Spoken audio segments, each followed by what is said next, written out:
Yeah, thanks, Erica. Look, a big win, an important win at this stage of the year.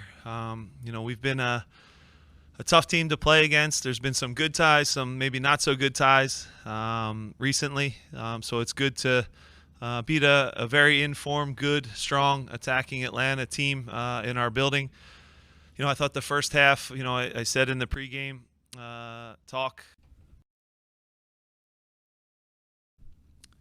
Yeah, thanks, Erica. Look, a big.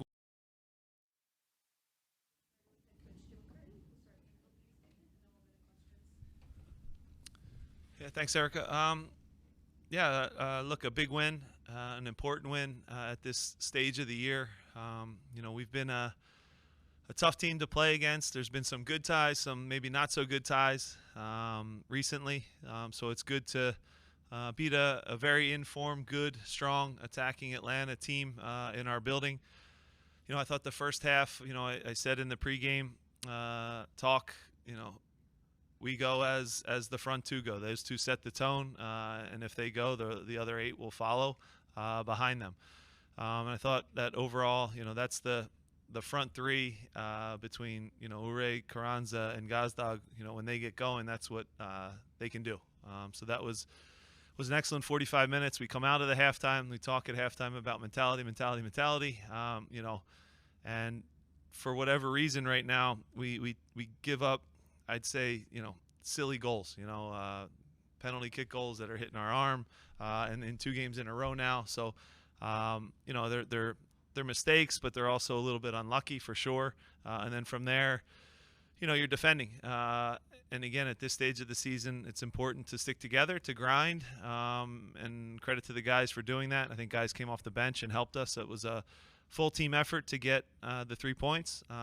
Again, wanted to look more like the first half than the second, but at the end of the day, it's a huge 3 points that keeps us above a good Atlanta team. First of all, to see Michael finally get one. I know Yeah. we talked about his movement, his positioning, but to see one at this stage of the season going back of the net, how just big is that?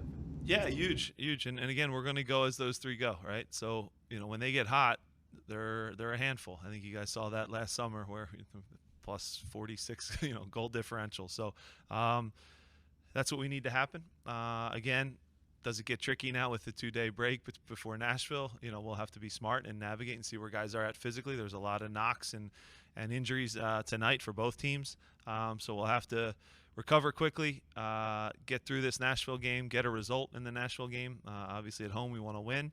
And then we have 2 weeks where everybody goes away with the national team and we won't be able to train anyway. So it's, a strange time of the year.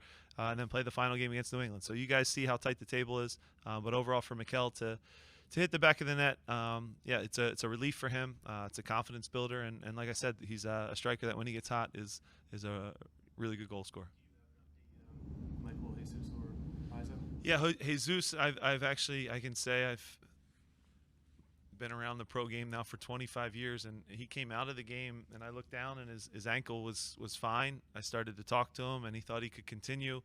I think about 15 seconds went by in that conversation, and we both looked down again, and right above where the boots kind of constrict around your ankle, all of a sudden, literally something this big, was just swollen up. And I don't even know if he was in pain, more in shock. Sorry for touching your mic there, Jonathan, but I didn't turn it off. But it blew up in a way I've actually never seen. And then he just, was upset and obviously couldn't continue. So then you wind up having to use Jose in a situation where we had hoped to, have him get 30 minutes tonight, maybe at the most. And he stepped in and did an amazing job. Not the way we wanted it to go, but again, there's no plan in this game that's going to go 100% according to how you draw it up. So guys adapted, adjusted, survived, and got a big 3 points. And Jesus, I think, I don't want to speculate, but that, again, it was really, really swollen. Sometimes it can go away quickly. My concern is a ligament. Something went wrong in the foot. Mikel has kind of a chronic, foot thing going on. I think that was just pain. He signaled to me from the sideline to come out. So Quinn had to go in and did a good job for us. Quinn was probably going to go in and around that time anyway. So I thought that was good. And then Bizo, I think, is just fatigue. I don't think there's any injury there, but he put a lot into the shift in Columbus, and regrouped and gave us a good night tonight. And again, it's a little thing, but Matt Real comes into the game, Damian comes into the game, and that's not easy. Only bad things can happen for defenders when you come into a game like that. And they made a few big plays for us and did their job. So happy for them. And again, Nate Harriel was a beast, I thought, defensively.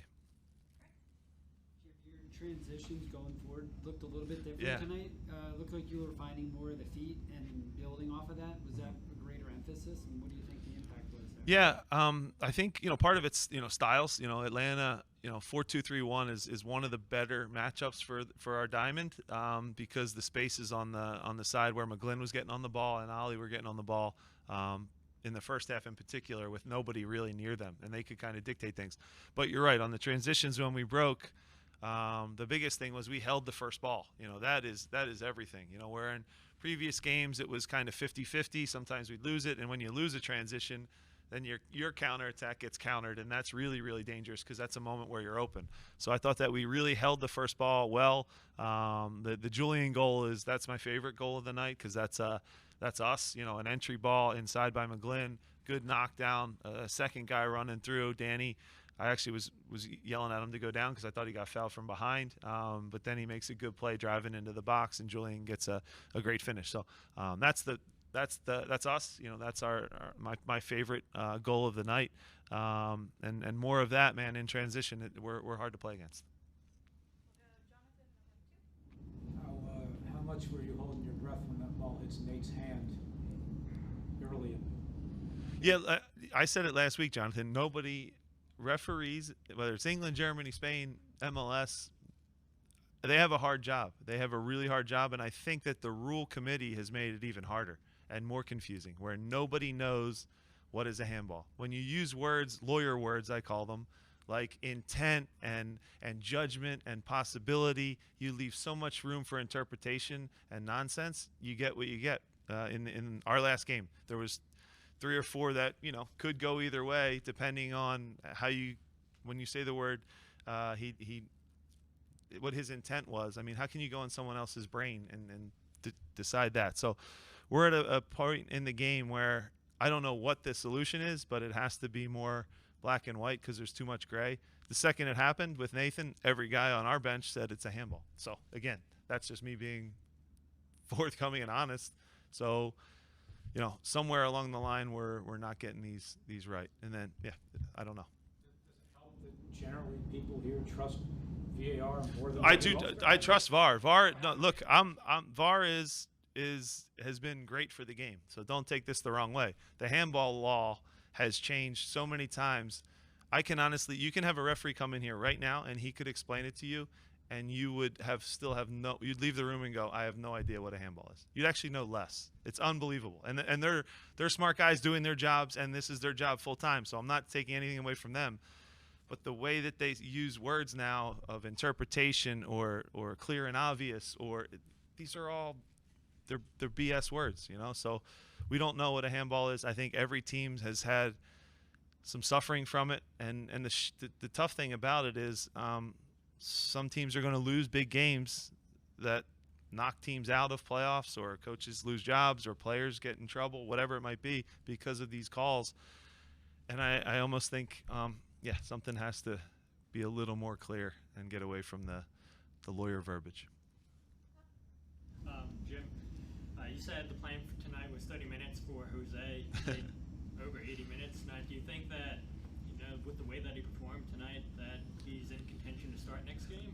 We'll see. Again, this was all in for the 3 points tonight, right? We play teams now, like I said, with Columbus. If we win or draw, they stay below us. With Atlanta, if we win or draw, they stay below us. The same thing will be true with Nashville. New England, we have depending how the result goes now, we'll see how that goes. But if we win or draw, we'll stay above them. So there's no margin for, taking a day off or recovering. So I give him a ton of credit for coming in a little bit, rusty, a little bit away from, the game for a little while. But he stepped in and did an amazing job for us tonight. Played more minutes than I had anticipated, but he did well. And look, back to the scheduling thing too. that's a great Atlanta team that was in incredible form, and they have for some reason a 10-day break now.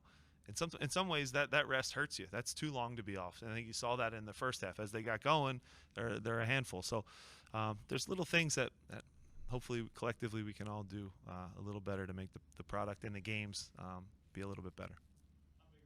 How big of a save was that Andre made right before Daniel scored? Do you feel like that was the turning point in the game? Yeah, Andre's been amazing for us. I think the big save even in the first half was huge. Where they have almost from the penalty spot a free look, and he makes a big save. That keeps us going. We wind up getting our goals in the first half, which winds up being enough for the win. Again, we can play better, certainly in the second half, but that first half is us, and now it's about doing it for 90 minutes. Because if you don't do it for 90 minutes in the playoffs, guys, it's over fast. What's the team's mentality like now that they got 3 points after getting draws the past 5 games, and how can you use this one tonight for the next 2 games?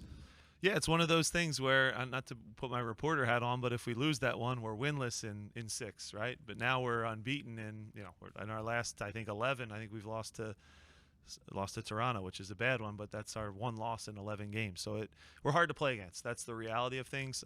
This group I'll take in a 3-game series, in a 1-game series against anybody. So if we get going, get everybody back, get some momentum now in these last 2, recover a little bit before the playoffs. We're a tough team to beat, and that remains the truth. And again, we can beat anybody, and we can lose to anybody.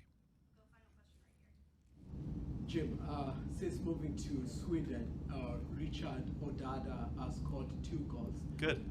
Do you think there's so. a place for him back here, or it is time for him to prove himself? Yeah, look, I think sometimes loans are situations where it's just crowded in his position, and that can happen. We saw an opportunity.